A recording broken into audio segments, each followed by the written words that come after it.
Hello दोस्तों, welcome to the new video of Indian polity and governance. तो आज हम पढ़ेंगे कुछ इम्पोर्टेंट क्वेश्चंस जो इंडियन पॉलिटी के पॉइंट ऑफ व्यू से बहुत बहुत इम्पोर्टेंट है। ये क्वेश्चन हमारे आने वाले एग्जामिनेशंस में जैसे एसएससी, यूपीएससी या स्टेट पीएससी सर्विसेज एग्जामिनेशन में हेल्प करेंगे। तो चलते हैं क्वेश्चन पे। क्वेश्चन नंबर 1 ये कहता है, consider the following statements. 1. The RTI Act 2005 declares the Central Information Commission (CIC) to be a judicial authority. 2.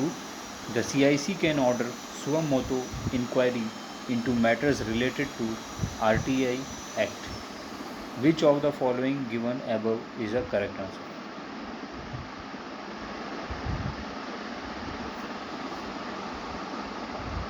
So the correct answer is D. 2 only. First is wrong and second is right. इसमें होता क्या है, CIC function क्या करती है, as a quasi judicial authority function करती है। Central intelligence commission as a quasi judicial authority function करती है। ठीक है, इसमें जो सुओ मोटो है इसका मतलब क्या है, पहले हम ये समझते हैं। सुओ मोटो का मतलब होता है एक्शन टेकन बाय कोर्ट या फिर ऑन इट्स ओन मोशन। जब कोर्ट अपने खुद के मोशन पे काम करता है या एक्शन खुद के कोर्ट के हिसाब से लेता है, या फिर कोर्ट हो या फिर गवर्नमेंट एजेंसीज हो, है ना, उनके खुद के एग्रीमेंट के हिसाब से जब वो काम करते हैं तो उसको बोलते हैं सुओ मोटो। तो यहाँ पे ऑप्शन नंबर 2 करेक्ट है हमारा, B 2 only. The CIC can order suo moto inquiry into matters related to RTI। ठीक है, यहाँ पे देखो उसी की एक्सप्लेनेशन है। सुओ मोटो, जैसे मैंने बताया, suo motu on its own motion, action taken by court, government agency on their own accord या एग्रीमेंट। अच्छा, दूसरी टर्म होती है सुओ मोटू, यहाँ पे MOTU है। इसका मतलब क्या होता है, स्वयं के प्रस्ताव पर, मतलब खुद के दिए हुए प्रस्ताव के ऊपर जब एक्शन लेते हैं उसके हिसाब से फंक्शन करते हैं तो उसको बोलते हैं सुओ मोटू। ठीक है, अब यहाँ पे एक्सप्लेनेशन गिवन है, CIC functions as a quasi judicial authority but the RTI act does not establish it either as a tribunal और a judicial authority. While inquiring, the Commission has the powers of a civil court in several matters. It can also order suo motu inquiry. Okay? चलो question number 2 पे चलते हैं। Consider the following statements. A central law always prevails over the state law. First statement कहती है कि central law हमेशा prevail करता है स्टेट लॉ के ऊपर। मतलब सेंट्रल लॉ जो होता है वो ऊपर होता है स्टेट लॉ के, है ना। पहली प्रायोरिटी सेंट्रल लॉ को दी जाती है। स्टेटमेंट 2 कहती है, article 131 of the constitution provides exclusive jurisdiction to the supreme court adjudicate matters between the states and the centre. दोनों स्टेटमेंट को मद्देनज़र रखते हुए ये बताओ कि which of the statements given above is correct. इनमें से एक स्टेटमेंट करेक्ट है। What is the correct answer? Comment in the comment box. यहाँ पे एडजुकेट है ना, जो एडजुकेट, इसका मतलब क्या होता है? इसका मतलब होता है कि जज की तरह एक्ट करना, है ना। Supreme court to act as a जज in the matters between states and centre, है ना। तो स्टूडेंट इसका करेक्ट आंसर है B, option number B, second only. मतलब सेकंड स्टेटमेंट हमारी सही है। क्या बोलती है? Article 131 of the constitution provides exclusive jurisdiction to the supreme court to adjudicate matters between the states and centre. मतलब आर्टिकल 131 ये परमिशन देता है, कॉन्स्टिट्यूशन जुरिस्डिक्शन देता है सुप्रीम कोर्ट को, ठीक है, पावर्स देता है सुप्रीम कोर्ट को कि वो अब जज की तरह एक्ट कर सकता है स्टेट और सेंटर के मैटर्स में। ठीक है, ओके, चलते हैं नेक्स्ट क्वेश्चन पे। The doctrine of repugnancy in the Indian constitution means that. Doctrine of repugnancy जो है वो क्या बताती है इंडियन कॉन्स्टिट्यूशन के हिसाब से, उसका मतलब क्या है? ठीक है, ऑप्शन ए है central law prevails over the state law, या option B writs can be issued by the high court as well as the lower court, C speaker can't vote too in case there is equality of votes during his और her impeachment process, and D the vice president can't address the joint sitting. ठीक है, तो इसमें जो doctrine of रिपुग्नेंसी है उसके हिसाब से इंडियन कॉन्स्टिट्यूशन का मतलब क्या है? डॉक्ट्राइन ऑफ रिपुग्नेंसी का मतलब क्या है इंडियन कॉन्स्टिट्यूशन में, ये क्वेश्चन है। इसका आंसर है, correct answer is option number A, central law prevails over the state law. तो डॉक्ट्राइन ऑफ रिपुग्नेंसी का मतलब इंडियन कॉन्स्टिट्यूशन में यही है कि जो सेंट्रल लॉ होगा, जो सेंट्रल के जो भी कानून बनेंगे वो स्टेट लॉ के ऊपर होंगे। मतलब पहली प्रायोरिटी अगर बोलें या ज़्यादा पावरफुल हम बोलें तो सेंट्रल लॉ होते हैं। ठीक है, चलो चलते हैं नेक्स्ट क्वेश्चन पे। Which of the following are members of the national water resources council NWRC? इनमें से कौन मेंबर्स हैं नेशनल वाटर रिसोर्सेज काउंसिल के? 1 chief minister of all states, 2 union minister of water resources, 3 governors of all states. Select the correct code from below. Comment box में answer करो। इनमें से कौन कौन मेंबर्स हैं नेशनल वाटर रिसोर्सेज काउंसिल के? तो the correct answer is option number A, chief ministers of all states and union minister of water resources. ये दोनों मेंबर्स होते हैं नेशनल वाटर रिसोर्सेज काउंसिल के, NWRC के। ओके, इसकी थोड़ी सी एक्सप्लेनेशन देख लेते हैं। NWRC was setup by the government of India in 1983। इसको नोट कर लेना, बहुत इंपॉर्टेंट क्वेश्चन बन सकता है कि NWRC कब सेटअप हुई थी। NWRC का फुल फॉर्म क्या है? National water resources council. ठीक है, तो नेशनल वाटर रिसोर्सेज काउंसिल कब सेटअप हुई थी? गवर्नमेंट ऑफ इंडिया द्वारा एस्टेब्लिश हुई थी कब? 1983 में। इसके चेयरमैन कौन होते हैं? इसके चेयरमैन होते हैं प्राइम मिनिस्टर। अभी प्राइम मिनिस्टर जैसे मिस्टर नरेंद्र मोदी हैं, तो वो चेयरमैन हैं NWRC काउंसिल के। ठीक है, वाइस चेयरमैन कौन होते हैं? वाइस चेयरमैन होते हैं union minister of water resources. ठीक है, चलो नेक्स्ट क्वेश्चन पे चलते हैं। इसमें consider the following pairs. 1 national human rights commission, ministry of social justice and empowerment. इसमें इस क्वेश्चन में क्या करना है, आपको पेयर बनाना है कि कौन सी चीज़ किससे रिलेटेड है ना। एक इस तरह इस फॉर्म में क्वेश्चन आते हैं जहाँ पे दोनों तरफ आपको पॉइंट्स में स्टेटमेंट्स द्वारा कुछ क्वेश्चन मिलेंगे जिसमें आपको रिलेशंस बताने कि किसके रिलेशन सही हैं। ठीक है, तो इनका पेयर बना हुआ है। फर्स्ट पेयर बना हुआ है नेशनल ह्यूमन राइट्स कमीशन और ministry of social justice and empowerment. क्या ये रिलेटेड है? सेकंड कहता है inter state council is related to ministry of home affairs. Is this right? या थर्ड कहता है central information commission is related to department of personnel and training. तो which of the pairs given above are correct, हमको ये बताना है। Your 5 seconds to comment.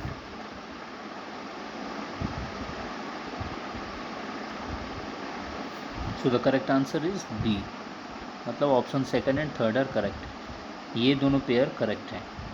मतलब Indian state council is related to ministry of home affairs. ठीक है, and central information commission CIC is related to department of personnel and training. और ये pair हमारा गलत है।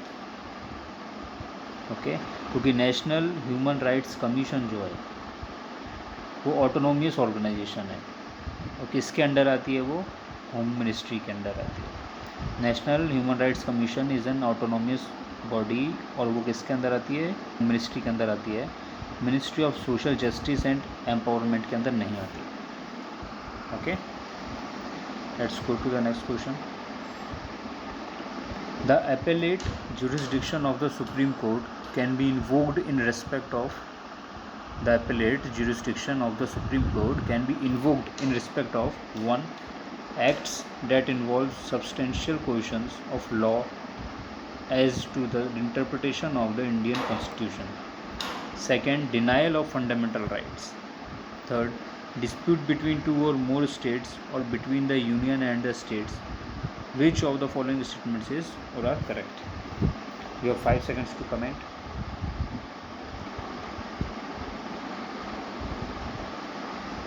इनमें से कौन सी स्टेटमेंट करेक्ट है, बस ये बताना है.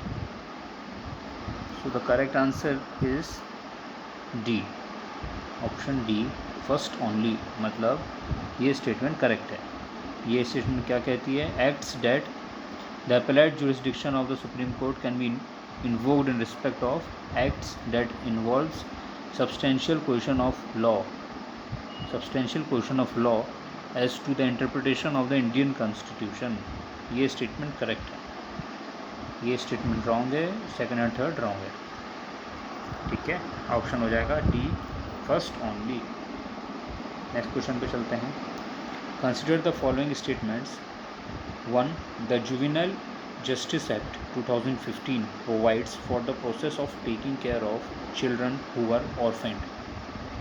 ठीक है, स्टेटमेंट फर्स्ट कह रहा है कि जुवेनाइल जस्टिस एक्ट जो है 2015 का, वो ये बताता है कि process of taking care of children who are orphaned. क्या ये स्टेटमेंट करेक्ट है? या second, India has not ratified the Hague convention on inter country adoptions 1993. इन दोनों में से कौन सी स्टेटमेंट करेक्ट है? Your 5 seconds to comment. The correct answer is option number B, second only. ये स्टेटमेंट करेक्ट है. मतलब India has not ratified the Hague convention on inter country adoptions 1993. ठीक है, नेक्स्ट क्वेश्चन पे चलते हैं. Ranveer Singh Committee was recently constituted in the context of. Ranveer Singh Committee अभी बनी है, recently constituted in the context of किस regarding बनी है? A. Regulation of over the top media services, OTT platform जो हम बोलते हैं ना, जैसे वेब सीरीज़ हम देखते हैं या मूवीज़ देखते हैं, जैसे ZEE5 या Sony Liv, Disney plus, Hotstar, Netflix, ये सब OTT प्लेटफॉर्म्स हैं. OTT का फुल फॉर्म क्या होता है? Over the top. ठीक है, तो रणवीर सिंह कमेटी क्या regulation of over the top media services के लिए बनी थी, या the revival of the economy after the covid slow down, economy को दोबारा ठीक कैसे करें उस हिसाब से कमेटी बनी थी, उसके ऊपर बातें करने के लिए, चर्चा करने के लिए और सॉल्यूशन के लिए, या regulation of crypto currency in India, या रिफॉर्म्स इन क्रिमिनल लॉ. इनमें से किस लिए रणवीर सिंह कमेटी बनी थी? You have 5 seconds to comment. So the correct answer is option number D, reforms in criminal law. Criminal law के लिए रणवीर सिंह कमेटी कॉन्स्टिट्यूट हुई थी. Okay, let's go to the next question. This is question number 9. Consider the following statements regarding the exclusive law-making power of Parliament under Article 35. ठीक है, इन statement को ध्यान से पढ़ो. स्टेटमेंट 1 कहती है prescribing residence as a condition for certain employments और appointments in a state. Second, prescribing law regarding the restriction of fundamental rights of Assam Rifles. Third, empowering the district court with all kinds of writs for the enforcement of the fundamental rights. Which of the statements given above are correct? इनमें से कौन सी statement correct है?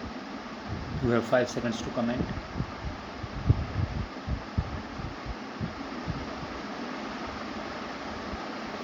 The correct answer is D, first, second and third. क्या हो रहा है? Consider the following statements regarding the exclusive law making power of parliament under article 35. Parliament के पास जो आर्टिकल 35 के तहत जो पावर है, उस हिसाब से एक्सक्लूसिव लॉ मेकिंग पावर्स क्या क्या है, तो इसमें स्टेटमेंट फर्स्ट, सेकंड और थर्ड तीनों करेक्ट हैं। जैसे prescribing residence as a condition for certain employments और अपॉइंटमेंट्स इन अ स्टेट। जैसे कई बार होता है कि किसी स्टेट गवर्नमेंट एग्जामिनेशन में, ठीक है, कुछ स्पेशल कंडीशंस होती हैं एम्प्लॉयमेंट के लिए, स्पेशल अथॉरिटी होती है ना, रिजर्वेशंस होते हैं। वैसे ही prescribing law regarding the restriction of fundamental rights of Assam Rifles. अब जैसे राइट टू लाइफ तो एक फंडामेंटल राइट है, ठीक है, लेकिन कई जगह पे क्या होता है, कई स्टेट्स में कंडीशंस काफ़ी कॉम्प्लिकेटेड हो जाती हैं, किसी ट्राइबल अफेयर्स की वजह से हो सकता है, या नक्सलाइट एरिया हो सकता है, या टेररिज्म एक्टिविटीज़ बढ़ जाती हैं, तो यहाँ पे पार्लियामेंट के पास पावर होती है कि कुछ फंडामेंटल राइट्स को भी रिस्ट्रिक्ट कर सकें, ठीक है। ऐसे prescribing law regarding the restriction of fundamental rights of Assam Rifles. वैसे ही empowering the district court with all kinds of rights for the enforcement of the fundamental right. Fundamental right बहुत इम्पॉर्टेंट है, ये बेसिक राइट है जिसके साथ छेड़छाड़ नहीं की जा सकती, ठीक है। तो डिस्ट्रिक्ट कोर्ट को भी हर तरह के रिट्स इशू करती है, रिट्स इशू करने की पावर देती है to enforce the fundamental rights. किसी जगह पे किसी स्टेट में अगर फंडामेंटल राइट्स को नुकसान पहुंच रहा है तो डिस्ट्रिक्ट कोर्ट के पास ये पावर है टू इशू द रिट्स कि भाई दोबारा फंडामेंटल राइट्स को एस्टेब्लिश करो, okay. Let's go to the next question, question number 10। Consider the following statements regarding the prohibition of manual scavengers and their Rehabilitation Act 2013. 1. Under this act, no person or agency should engage or employ people for hazardous cleaning of sewers and septic tanks except the local government. 2. Each local authority, cantonment board and railway authority is responsible for surveying insanitary latrines within its jurisdiction. Which of the statements given above are correct?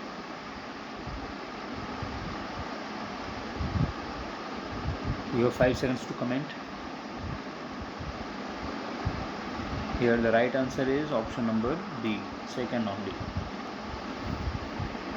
तो क्या है इस question में, इस statements के हिसाब से regarding prohibition of manual scavengers and their rehabilitation act 2013 के तहत क्या हुआ था कि each local authority, cantonment board, जैसे लोकल अथॉरिटी होती है या कंटेनमेंट बोर्ड होते हैं और रेलवे अथॉरिटीज़ होती हैं, ठीक है, वो रिस्पॉन्सिबल हैं फॉर सर्वेइंग इन सैनिटरी लेटरिन्स, है ना। जैसे रेलवे में लेटरिन्स होती हैं या कंटेनमेंट जोन में लेटरिन्स होती हैं जो पब्लिक के लिए होती हैं, ठीक है।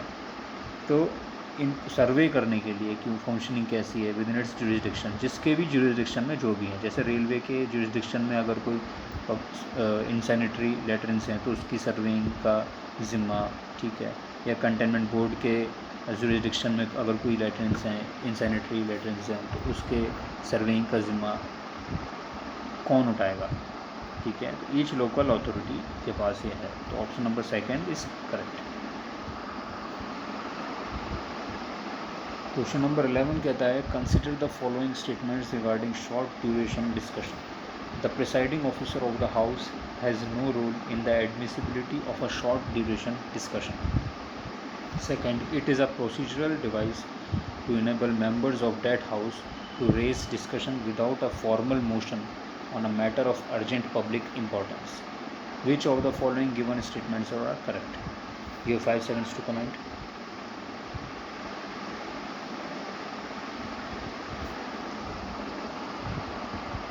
So the correct answer in this is option number B, second only.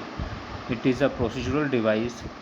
यानी शॉर्ट ड्यूरेशन डिस्कशन क्या होता है इस बारे में है, तो ये it is a procedural device to enable members of that house to raise discussion without a formal motion on a matter of urgent public importance, ठीक है। स्टेटमेंट समझ में आ गई होगी आपका। नेक्स्ट क्वेश्चन पे चलते हैं। Consider the following statements regarding public accounts committees. Public account committee के बारे में इस स्टेटमेंट से कौन सी स्टेटमेंट करेक्ट है? First, it has been in existence since 1921. Public accounts committee 1921 से एग्जिस्टेंस में है. Second, its members from the Lok Sabha are nominated by the presiding officer of the Lok Sabha. Members of the Lok Sabha are nominated by the presiding officer of the Lok Sabha. ठीक है. Third, it has equal member from both the Lok Sabha and Rajya Sabha. Which of the statement is correct? You have 5 seconds to comment. Right answer is option number D, first only. It has been in existence since 1921. सिर्फ ये statement correct है किस regarding public accounts committee के बारे में. ठीक है. Statement second and statement third are wrong. Next question. Consider the following statements regarding article 352 of the Indian constitution. First, during the emergency state legislatures will not be suspended.